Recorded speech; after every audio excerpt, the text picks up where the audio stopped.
Voilà. Et d'ailleurs, Macron, c'est pour ça qu'on est devant une pharmacie, parce que aussitôt le congrès terminé, il a retrouvé son milieu naturel. Bon, Versailles, c'est quand même déjà plus ou moins son milieu naturel. Mais aussitôt le congrès terminé, il est rentré à l'Élysée pour rencontrer qui? Tous les dirigeants de l'industrie pharmaceutique mondiale. Tu vois? Un truc qui s'appelle le Dolder. T'as vu passer ça, non? Donc, c'est les patrons. Alors, celui qui recevait, l'hôte qui organisait la réception en France, c'était le PDG de Sanofi. Sanofi, on connaît bien.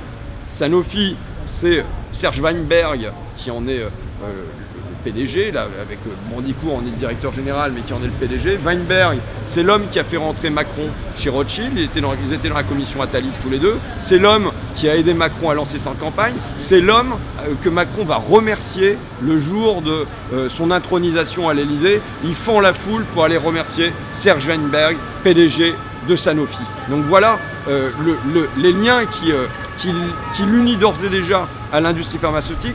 Sanofi, c'est la Dépakine. Sanofi, j'ai regardé, là, j'ai vérifié mes chiffres, c'est la suppression de 3000 emplois de chercheurs en France. Sanofi, c'est des dividendes à hauteur de 40% des revenus, c'est absolument des bénéfices, c'est absolument considérable. Et c'est pareil, en fait, pour j'ai les tableaux, pour à peu près toute l'industrie pharmaceutique, on a des taux de rentabilité qui sont absolument conséquents, c'est-à-dire que c'est la protection sociale des pays du Nord qui finance les bénéfices et les dividendes des actionnaires complètement massivement. Maintenant, est-ce que Emmanuel Macron, hier, dans sa réception à l'Élysée, il a causé franchement avec le PDG Sanofi, de AstraZeneca, de Servier, de tout ça? Est-ce qu'il a causé franchement du maintien de la recherche et développement? Allez-y, messieurs. Je vous en prie. Auprès de qui on a pris Est-ce qu'il a parlé franchement du maintien de la recherche et développement, du fait que Sanofi devait payer pour les malades de la Dépakine? Est-ce que, tu vois, est-ce qu'il a causé franchement de tout ça? De c'est pas normal de voir des usines qui rejettent 190 000 fois plus de cochonneries que les taux autorisés, et c'est pas l'État qui l'a découvert, c'est France Nature Environnement. Bon, est-ce qu'il a parlé de tout ça?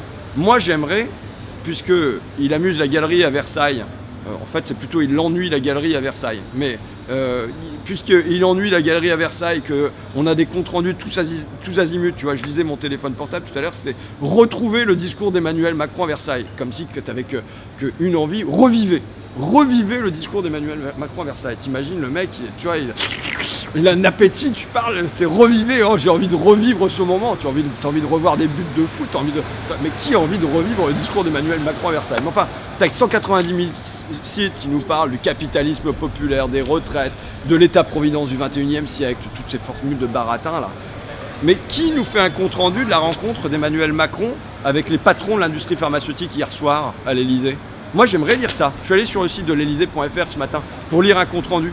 Pas de compte-rendu de la rencontre avec les patrons de l'industrie pharmaceutique mondiale.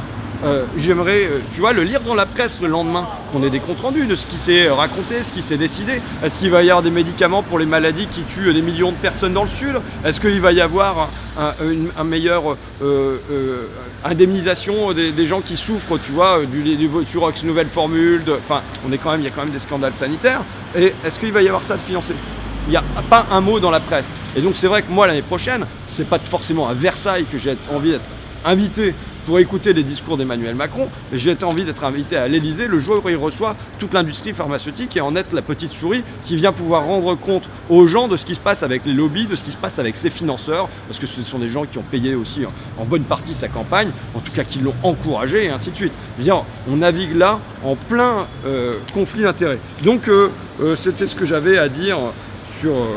il faut rappeler les déclarations pour terminer de Castaner et d'Édouard Philippe sur Sanofi, quand on leur parle de la Dépakine, quand on leur parle de la suppression de chercheurs en France, quand on leur parle d'usines qui sont détruites avant même d'avoir produit le moindre médicament, alors qu'on leur file des paquets de millions, de dizaines de millions, des centaines de millions à Sanofi en crédit impôt recherche et en crédit impôt compétitivité emploi, la réponse de Castaner et la réponse de Philippe, c'est on ne peut pas critiquer une entreprise qui réussit, on ne peut pas critiquer une entreprise française. Donc voilà, putain, mais c'est ça qu'on... Je veux dire, si jamais on peut avoir ce débat-là, mais pas l'avoir une fois par an, mais l'avoir franchement et régulièrement avec Emmanuel Macron, oui, on peut souhaiter débattre de ça, mais tu verras que ça va être un truc à minima. Donc voilà pourquoi on a le sens du décor, voilà pourquoi on s'est placé devant une pharmacie. Putain, tu imagines le travail stylistique de réalisation de tout ça, on chope pas des Césars avec rien du tout, nous. Hein.